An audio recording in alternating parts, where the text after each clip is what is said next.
चाचे का तो सीना चौड़ा होया होया, पूरे ग्रां का सीना चौड़ा होया, क्योंकि एक ऐसे अहदे पर ग्रां की कुड़ी आई है। जिस टाइम भी 10 बजे 11 बजे 12 बजे उठा, ये इन्ना लगी दे रौंदी मैन ते दिन चढ़ना तो कुड़ी ने सही जाना, राती पढ़ते रोना, राती पढ़ते रोना। कई बार मैं देखना असी 12 बजे इन फुलके खा दे होना, कई बार 2:30 बजे बिस्कुट खा दी, क्योंकि जागे दे रौना, भुख लगी रौंदी। और शतराइयां ढोल बजे कि नहीं? हाँ जी, क्यों नहीं बजेगा? हाँ जी, मुबारखां मिलेंगी, जिधर जा रहे हैं उधरों मुबारखां मिलेंगी, बड़ी खुशी हो रही है असें ते बड़ी खुशी कन्नै अस आए हैं भी चलो अपनी बच्ची आशीर्वाद देइए भी ये आशीर्वाद तो उस मालक दा, पर चलो जिन्ना हारा साढ़े कोल होई सकदा अस भी करगे। और मेरे को मामी जी बैठे ने, मैं शतराइयां जंदे रौना, शतराइयां दे जेह्ड़े चेहरे ने उंदे पर हमेशा मुस्कुराहट रौंदी है।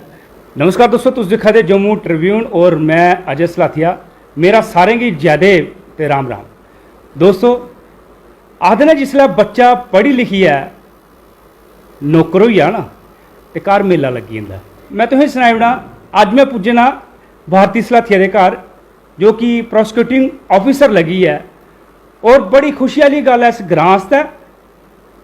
और इंदे सारे रिश्तेदार में दिक्खना, चाचियां मामियां सब कट्ठियां होई दियां न इत्थै, और मठाइयां मंडोआ दियां न, मठाइयां खलोआ दियां न, मूहें पर मुस्कुराहट आ दी है, एक दूए दिक्खियै हस्सा दियां न, खिलखिला दियां न। और बड़ी अच्छी गल्ल है, चाचा इंदा भी बबलियां मारा दा, मैं दिक्खना कि मतलब कि इन्ना खुश है। और बड़ी खुशी की गल होंदी है कि जिसलै एक बेटी, आखदे ना एक पिता की बेटी जिसलै ऐसे मुकाम पर पुजदी ना, उसदा भार ते ओला होंदा गै होंदा है, उसदे जेह्ड़े मुंडे होंदे ना ओह् बी फकर कन्नै उच्चे होई जंदे न। बड़ी बड्डी गल होंदी है, इक धी रानी किसी ओह्दे पर आइयै बैठे दे। अस तो इ'यै चाह्न्ने आं इ'यै धी रानी अग्गें जाइयै एक जज बनै, और साढ़े ग्रां गुड़ा सलाथिया का, साढ़े जिला सांबा का, साढ़े जम्मू कश्मीर का नाम रोशन करै। भारती सलाथिया ने भी अपने माता पिता का नाम रोशन किया है, अपने दादा दादी का नाम रोशन किया, अपने कुल का नाम रोशन किया। तो दोस्तों आओ फिर भारती सलाथिया उंदे कन्नै गलबात करने, उनके माता पिता उंदे कन्नै गलबात करने, और उनके घर जेह्ड़े रिश्तेदार आए ने अज हस्सियां खडोलियां करा रहे हैं, उनके कन्नै भी गलबात करने। भारती जी, पहले तो आपको बहुत सारी मुबारकें कि आज मैं आपके माता पिता के चेहरे पर देख रहा हूँ कितनी मुस्कान है। आज जितने भी रिलेटिव्स आपके आए हुए हैं सब मुस्कुरा रहे हैं, इसके लिए आपका बहुत बहुत धन्यवाद। आपने जिला सांबा का, हमारे गांव घोड़ा सलाथिया का नाम रोशन किया है, क्या कहेंगे? Thank you so much sir, आप यहाँ पे आए। बाकी सर बहुत अच्छा लग रहा है कि मेरी वजह से मेरे मम्मा पापा, मेरी फैमिली, इनका नाम बन रहा है, तो मैं बहुत खुश हूँ।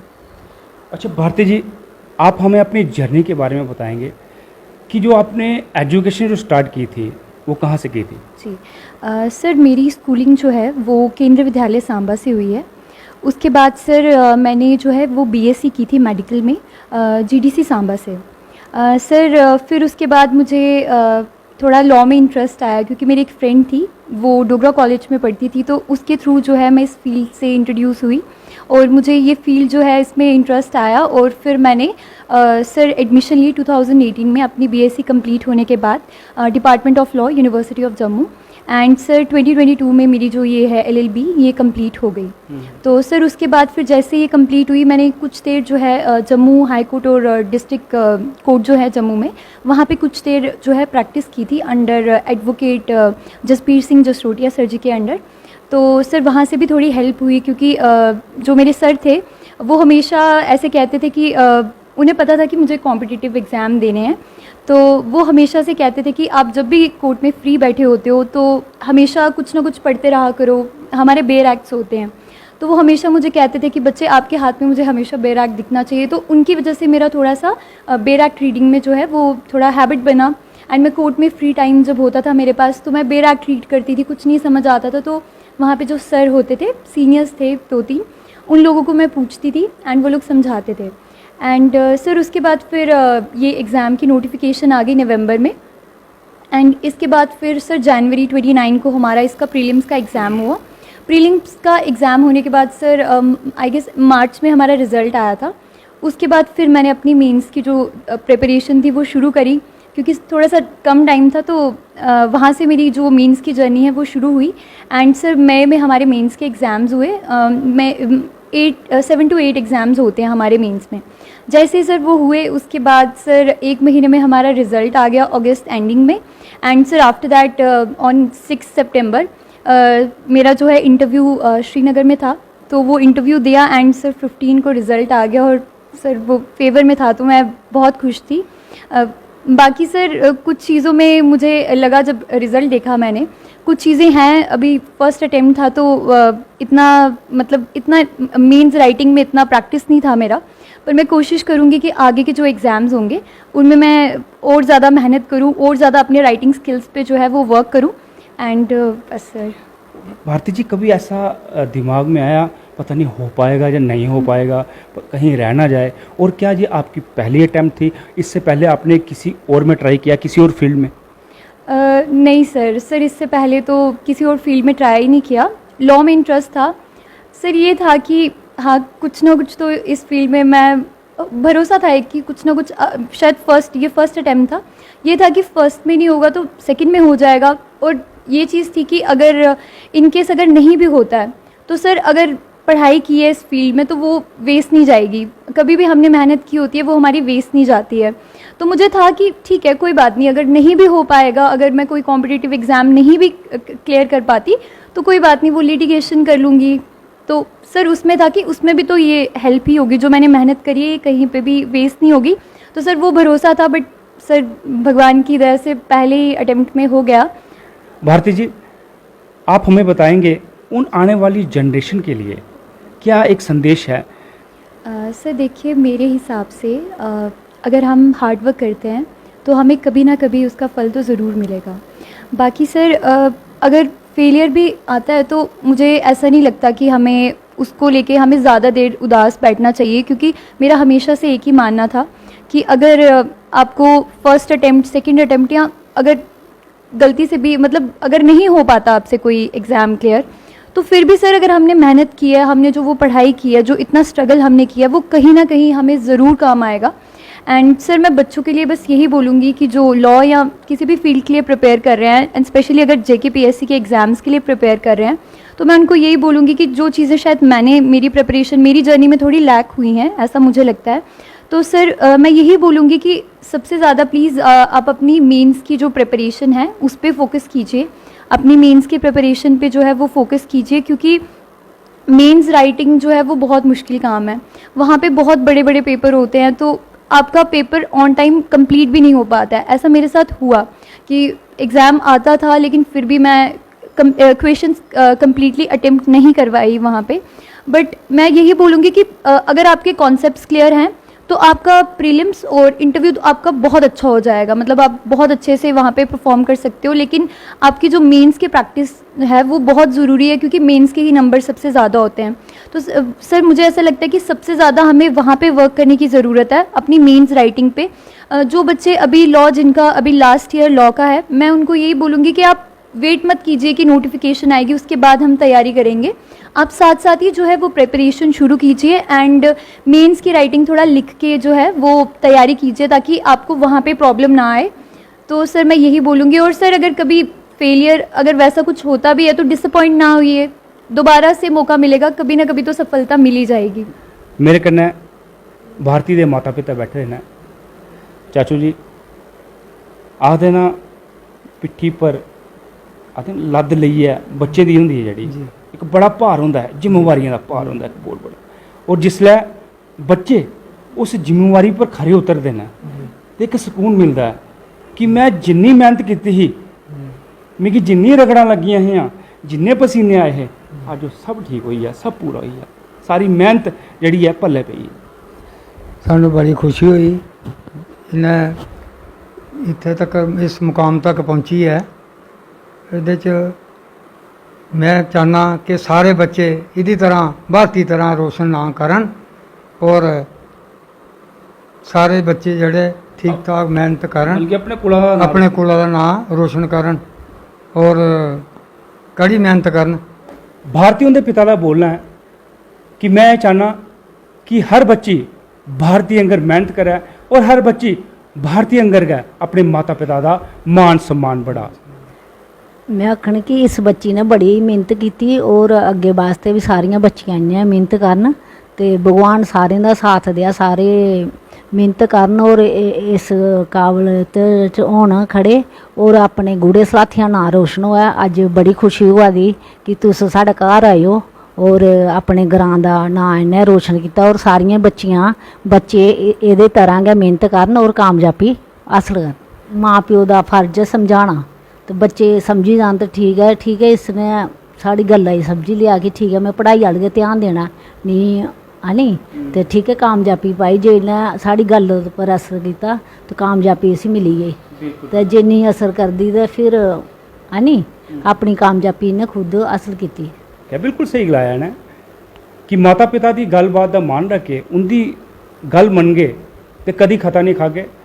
सर अज फख्र तो महसूस हुआ ना कि जी थोड़ी धी है अज उन वो मुकाम हासिल किया है। देखो अजय सलाथिया जी, सब तो पहले तो अस थोड़ा बड़े बड़ा शुक्र अदा करने जो कि तुसें इत्थै साढ़े घर विच अपनी टीम गी लई है जड़ा साढ़े कोल आयो, अस बड़े बड़े थोड़े शुक्रगुजार हाँ। तो देखो भारती और जड़ी सिलेक्शन ली है तो ये एक ग्रां आस्तै बड़ी बड़ी प्रेरणा है। तो अस चाहते हैं कि सारे जो भी है ये ग्रां गुड़ा सलाथियाँ ये मन्ने तन्ने का ग्रां कोई इ'यां नॉर्मल ग्रां नहीं है। ये बड़ी खुशी की गल है कि भारती होरें जड़ा अपनी सीट हासिल की है तो ਉਹਦੇ ਵਿੱਚ बाकी बच्चों वास्ते भी प्रेरणा होती है। करनैल सिंह और इस ग्रां की सपोर्ट वास्ते हमेशा तैयार होंगे ने। उसलै भी कोई बीमार होंदा ये डॉक्टरी फील्ड च ने, जिसलै भी कोई बीमार होया कुछ होया करनैल सिंह होरें गी कॉल जाती है और ये इंजैक्शन ले आई जाते हैं और बच्चे डरते भी हैं इहदे कोला इंजैक्शन वाले चाचा आइए। असें दाड़ा मारना होंदा बच्चें गी बुलान लगे चाचू गी करनैल सिंह होरें गी और मेरे कन्नै करनैल सिंह होर बैठे ने। करनैल सिंह जी हूँ दाड़ा तुस भी मार सकते हो, धी मेरी वकील है। बिल्कुल जी बिल्कुल वकील तुहाड़ी धी नहीं पूरे ग्रां दी धी है। बिल्कुल ये समझो जड़ा इन्हें मुकाम हासिल किया ना ये बड़ी बड़ी अचीवमेंट है कि बड़ी मेहनत करती ही कुड़ी है, बड़ी ज़्यादा मेहनत। मैं जिसलै उठना राती देखो बिल्कुल जागी दी पढ़िया दी वो तो मिगी बिल्कुल पता नहीं जेह्ड़ा, क्योंकि मैं जिस टाइम भी 10 बजे 11 बजे 12 बजे उठा ये इन्ना लगी दे रौंदी मेहनत ते दिन चढ़ना तो कुड़ी ने सही जाना। राती पढ़ते रौहना, राती पढ़ते रौहना ते मैं आखना उठ करा नहीं किया तू सुत्ती दी करवानी है तू। लेकिन इन्ना भी पता होंदा कि रात पूरी इन्ने पढ़ने गै लानी ते अपनी मेहनत इन्ने नड़े भल्ले पेई गेई है। केईं बार मैं देखना असीं 12 बजे इन्ने फुलके खा दे होना, केईं बारी 2:30 बजे बिस्कुट खा दी, क्योंकि जागे दे रौहना भुख लगी रौंदी। तो भुखे के कारण बजाय ने दिखना उठना तो जिला सवेरा जाना तो सुत्ती दी। चाची अज मंडी च सारी तरफा खुशियां दे बधाइयां दे मैसेज तुसें गी लब्भा दे होने। हाँ महाराज जिला गली च दायने जाओ बायने जाओ जड़ा देखो ममार खान महाराज ममार खान है वो चली दी ममार खान। चाचे दा सीना जेड़ा चौड़ा दे हुंदा है कमाल है जी, बिल्कुल चौड़ा की नहीं छोड़दा चाचे दा के पूरे ग्रां दा सीना चौड़ा ही है। करनैल सिंह होर बिल्कुल सही आखने ने, जियां मेरे कन्नै दोनों चाचे बैठे ने अज चाचे दा ते सीना चौड़ा होया होया पूरे ग्रां दा सीना चौड़ा होया, क्योंकि एक ऐसे ओहदे पर ग्रां दी कुड़ी आई है। इस कुड़ी दे आने कारण ग्रां च भी हौसला बधदा कि साड़ा भी कोच कोई है बैठे दा। चाची जी अज करनैल सिंह हुंदे कोल तो मैं सुनिया वो बेहद खुश हो मुस्कुराइयै बोलें कि मेरा तो जेह्ड़ा सीना वो चौड़ा होई है, भारती ने ऐसा मुकाम हासिल किया। चाची अज के दो शब्द बोल के भारती आस्तै कि भारती थोड़े हत्थें च गै पली दी है और अज खुशी दी होंदी है कि मेरे होई सकदा थोड़े हत्थ दी बुरकियां भी खादी दियां होन तो और अज भारती ने के मुकाम हासिल किया के बोल गए। बड़ी खुशी होंदी है कि अपना बच्चा कोई पोजीशन हासिल करा, जितनी मेहनत करती है भारती अस सारे दिखे दा आपू सारे दिखे दा कि ठीक है दिन रात पढ़ा दी है। चलो दिने शोर वगैरह होंदा है, उन्हें राती पूरी मेहनत कर दी है तो उस मेहनत का उसी नतीजा भी मिले है। तो साढ़े लिए बड़ी प्राउड मोमेंट है कि साड़ी भारती ने एक पोजीशन हासिल की है या एक नाम रोशन किया साढ़े गुड़े का, सारी मंडी के साढ़े ग्रां का गुड़े सलाथिया का जोड़े बाबा हासल देव की गुड़े ग्रां है उत्थों दे ना बेटी ने अपना शैल नाम रोशन किया है। चाची जी ये पिछे थोड़ा आशीर्वाद है जी मेरे कन्नै इसलै भारती दी मामियां भी हैं, अस मामियां कन्नै भी गलबात करने। मामियां भी पिच्छे बैठी है बड़ी जोर जोर दियां गड़ाके हिला दियां हून कन्नै बैठी दियां ने आखदे जिसले कैमरे सामने आंदी फिर चुप होई जंदी है पिच्छू दा गड़ाकी मिगी भी हस्सा वाला इ'नें दिक्खियै ते इंदी जेह्ड़ी भारती उंदी मम्मी बैठी सी ओह् बी हस्सा दियां पिच्छे बैठी बैठी हस्सा दियां हून भारती दी मम्मी हस्सा दियां ते हून एह् चुप करियै बैठी दियां न ते अस इंदे कन्नै गल्लबात करने आं मामी जी अज्ज खुशी दी बड़ी है अज्ज मामे भी बड़े खुश होने है नी बड़े खुश असें बड़ी खुशी है अस आरसपुरा सतराइयां तो आए दे आं भारती सलाथिया दे मामी आं बड़ी खुशी होई कि साड़ी बेटी ने एक मकाम हासिल किया है और अस मुबारकबाद देने वास्ते इ'नेंगी आए दे आं ते माता पिता जी दे परिवार गी और अपनी बेटी गी आशीर्वाद देने वास्ते आए दे आं भगवान इसी होर अग्गै पहुंचा और शुक्र है उस मालक दा कि साड़ी बच्ची दी मेहनत पल्ले पाई मामी जी पिच्छे बड़े गड़ाका मारा थे तुस बैठी बैठी है और अज इत्थै कन्नै बैठे दे हो अज बड़ा एक गर्व महसूस होंदा है कि भारती साड़ी बच्ची है उन इन्ना अच्छा मुकाम हासिल किया है सानू बड़ी खुशी है कि साड़ी बेटी ने नाम रोशन किया साड़ा कि एह् है कि अज इहदे पिच्छे साड़ा नां चला दा ते होर कुछ नहीं कि मेहनत इस बच्ची दी जेह्ड़ी पल्ले पेई गेई है और शतराइयां ढोल बजेंगे नहीं हाँ जी की नहीं बजेगा हाँ जी मुबारखां मिलियां जिद्धर जा दे उद्धरों मुबारखां मिलियां बड़ी खुशी होआ दी असेंगी ते बड़ी खुशी कन्नै अस आए हैं भी चलो अपनी बच्ची आशीर्वाद देइयै भी आशीर्वाद तो उस मालक दा पर चलो जिन्ना हारा साढ़े कोलों होई सकदा अस भी करगे और मेरे कन्नै मामी जी बैठे ने मैं शतराइयां जंदे रौह्ना शतराइयां दे जेह्ड़े चेहरे ने उंदे पर हमेशा मुस्कुराहट रौंह्दी है और मेरे कन्नै गुड़ा सलाथिया दा एह् परिवार मौजूद हा भारती दा परिवार बड़ा हस्सा खेढा दा हा परिवार भारती दी मेहनत ने इंदे चेहरे पर मुस्कुराहट लेआनी है ते दोस्तों तुस बने रहो मेरे कन्नै दिखदे रहो जम्मू ट्रिब्यून फिर मिलके थुआढ़े कन्नै किसी ऐसी गै स्टोरी च ऐसी कवरेज कल बडलै मैं निकलना एक ऐसे परिवार कोल जिंदा घर रुढ़ी गेदा जिंदा घर डिग्गने दी कगार पर है ते कल बडलै तुस जुड़े रहो मेरे कन्नै मैं जल्दी गै तुसेंगी उस घर दा दर्द भी दसगा एह् खुशी एह् गम चलदे रौंह्दा है कुतै खुशियां न कुतै गम न जय हिंद जय भारत जय डुग्गर